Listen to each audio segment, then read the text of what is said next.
शुक्रिया सौरभ। उत्तर प्रदेश में आज 15 साल पुराने केस में फैसले के बाद आजम खान के विधायक बेटे अब्दुल्ला आजम की विधायकी चली गई। बाहुबली मुख्तार अंसारी के विधायक बेटे अब्बास अंसारी को चित्रकूट जेल से कासगंज जेल ट्रांसफर कर दिया गया। अब्बास की बीवी निखत बानो अंसारी को भी जेल भेज दिया गया है। मुख्तार अंसारी पहले से ही जेल में है। यानी बाप बेटे के बाद आज बहू भी सलाखों के पीछे पहुंच गई। पिछले दिनों चित्रकूट जेल में जिस तरीके से अब्बास का नेटवर्क सामने आया, जेल के सीक्रेट रूम की मिस्ट्री का पर्दाफाश हुआ, उसने अंसारी एंड फैमिली का पूरा खेल कैसे खत्म कर दिया। चित्रकूट से लेकर कासगंज और लखनऊ तक आज क्या क्या हुआ, दिखाते हैं आपको इस रिपोर्ट में।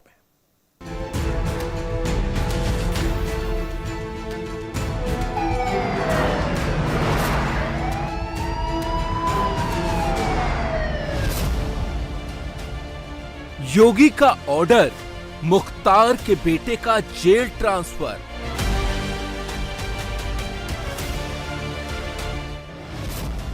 बीवी से सीक्रेट मीटिंग, अब्बास की कासगंज शिफ्टिंग।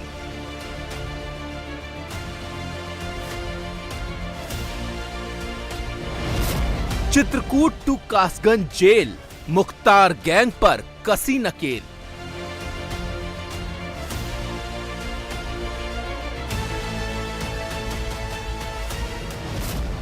मुख्तार के बेटे का जेल में खेल, योगी ने किया फेल।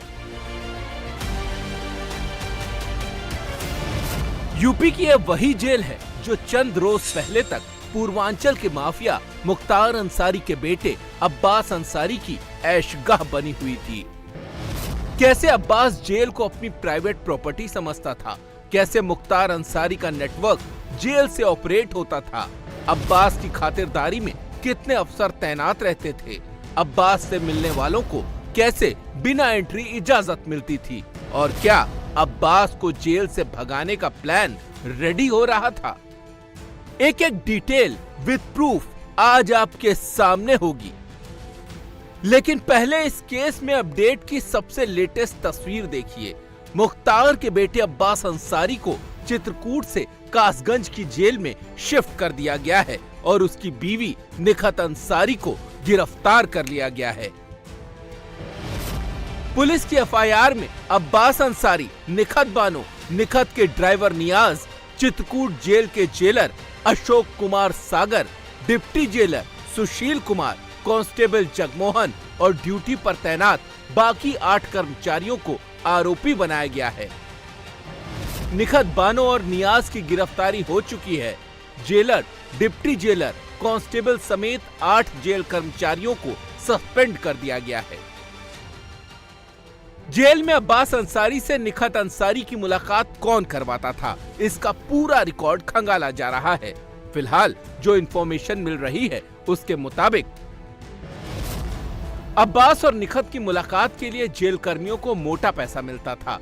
अंसारी गैंग जेल कर्मियों को लग्जरी कार और महंगे मोबाइल गिफ्ट करता था। जेल के छोटे कर्मचारियों को पैसा बांटा जाता था। बताया जाता है कि इस पूरे खेल के पीछे वार्डन जगमोहन की बड़ी भूमिका थी।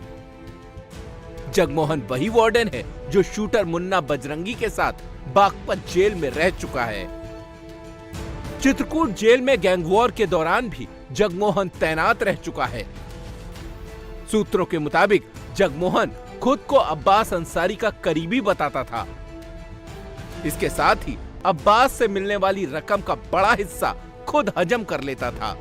इसी बात को लेकर जेल स्टाफ में विवाद पैदा हो गया और इसी विवाद के चलते पूरे कांड का भंडाफोड़ हो गया। हिस्सा बांट से नाराज एक जेलकर्मी ने अब्बास के जेल कांड की पूरी डिटेल लीक कर दी, जिसके बाद डीएम और एसपी ने चित्रकूट जेल पर रेड की। जेल में जाकर अब्बास अंसारी के बैरक को खंगाला गया। डीएम और एसपी को अब्बास अंसारी बैरक के अंदर नहीं मिला। पूछताछ में पता चला कि अब्बास मुलाकात के लिए गया है, लेकिन मुलाकाती रजिस्टर में कोई एंट्री अफसरों को नहीं मिली। लीक इंफॉर्मेशन के मुताबिक डीएम एसपी के पास एक सीक्रेट रूम की इंफॉर्मेशन थी, लेकिन जब डीएम और एसपी इस रूम के बाहर पहुंचे तो उसमें पहले से ताला लगा हुआ था। मतलब जेल कर्मियों ने अब्बास और निखत को बचाने की पूरी कोशिश की। लेकिन जैसे ही डीएम और एसपी ने ताला खुलवाया तो अंदर अब्बास और निखत दोनों मौजूद थे। तो पहले संवेदनशील कैदियों की जो बैरक थी उसका निरीक्षण किया गया। तो निरीक्षण के दौरान वहाँ एक अब्बास अंसारी जो बैरक में रहने चाहिए थे वो नहीं मिले। तो जेल प्रशासन से पूछा गया तो उनके द्वारा बताया गया कि मुलाकाती में गए। फिर मुलाकाती रजिस्टर का अवलोकन किया गया, उसमें कोई एंट्री उनकी दर्ज नहीं थी। और फिर जांच पड़ताल करने में पता चला कि एक कमरे में मुलाकात कर रहे थे, लेकिन बताया गया कि अभी कुछ देर पहले वहाँ से निकले हैं। उस कमरे में ताला लगा था, उस कमरे को खुलवाया गया तो वहाँ पे जो प्राइवेट व्यक्ति मुलाकात कर रही थी उनकी पत्नी मौजूद थी और फिर उसकी तलाशी ली गई। तलाशी में उनके पास से मोबाइल बरामद हुआ है।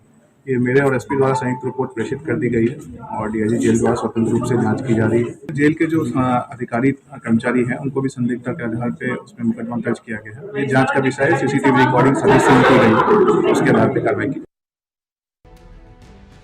आप अंदाजा लगा सकते हैं कि कैसे मुख्तार के बेटे अब्बास ने पूरा जेल प्रशासन सेट कर लिया था।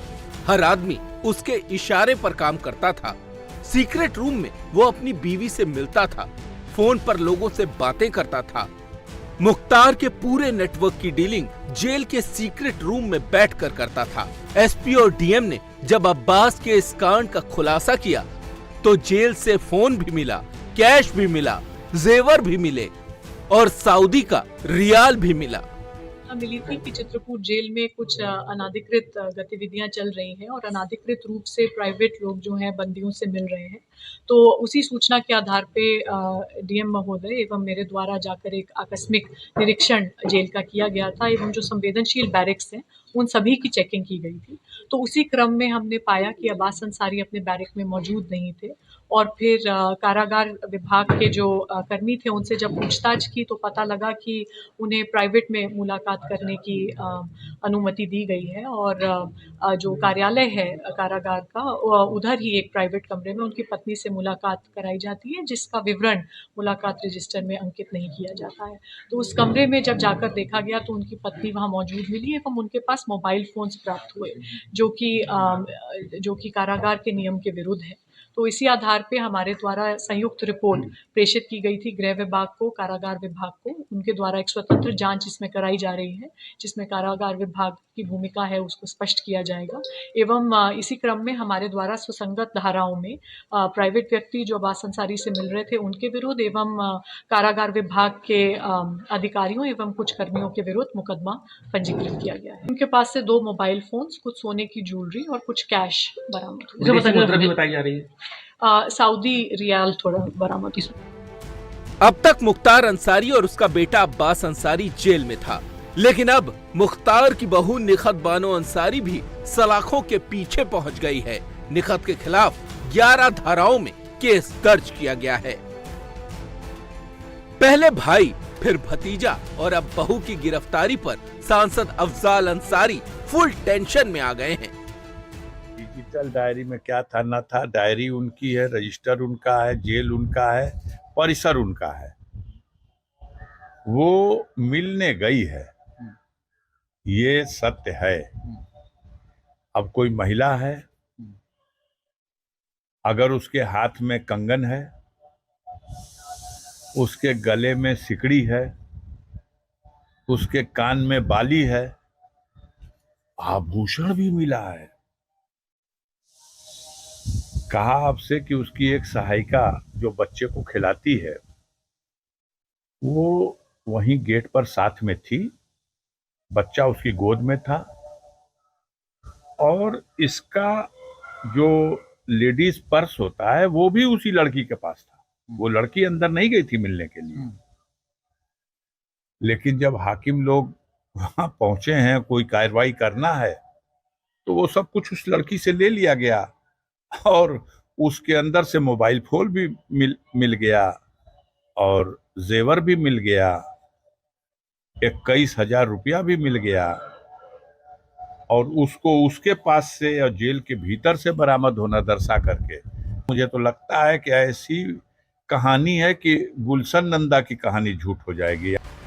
अफजाल अंसारी भले ही इसे कहानी समझे, लेकिन पूर्वांचल के बाहुबली माने जाने वाले मुख्तार अंसारी एंड फैमिली का योगी आदित्यनाथ ने फुल ट्रीटमेंट किया है।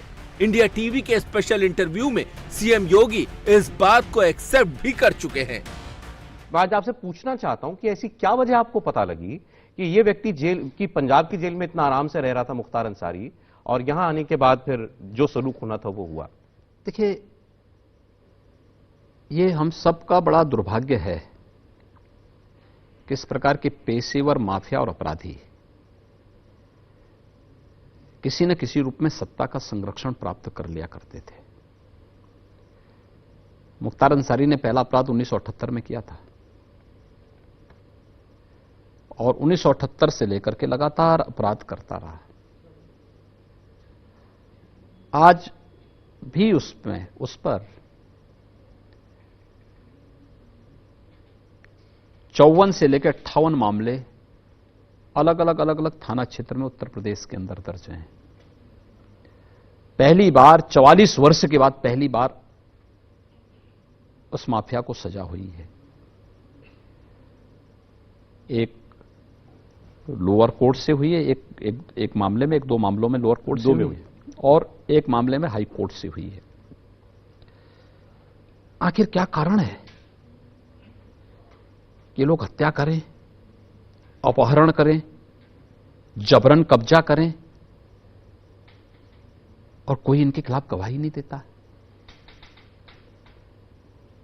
क्या कारण है कि सरेआम ये लोग दंगा भड़काएं और एक जनप्रतिनिधि के रूप में वह व्यक्ति अपनी नंगी रिवाल्वर लेकर के और पिस्टल लेकर के लहराते हुए खुली जीप में जाए? और सरकार कर क्या रही थी?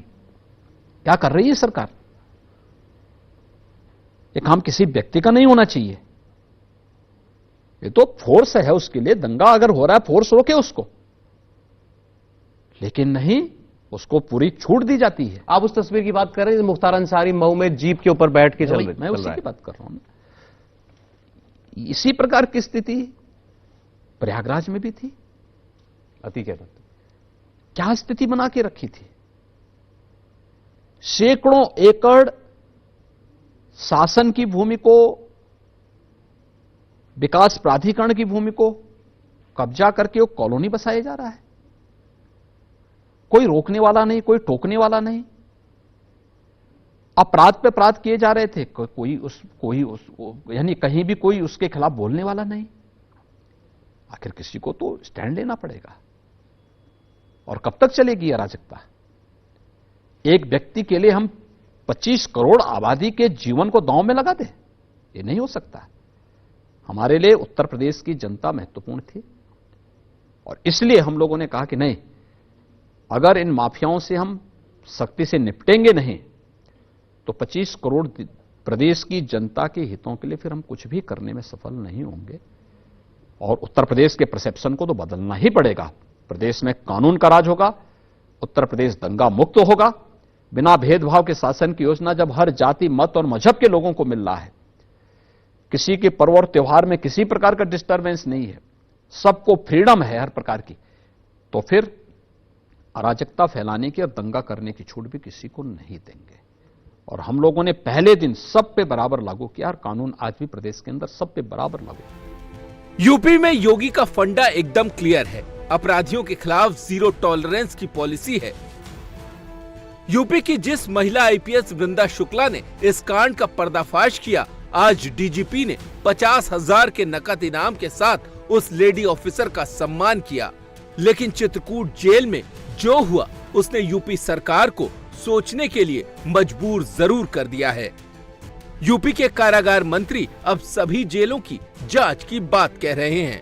देखिए, भी इसकी जांच चल रही है और जो वहाँ पे जेल में जो भी अधिकारी थे उनको सबको निलंबित कर दिया गया है और विभागीय जांच चल रही है। जो भी संलिप्त पाए जाएंगे उन पर कड़ी कार्रवाई की जाएगी और एक ऐसा संदेश दिया जाएगा जिससे भविष्य में नाजीर बने।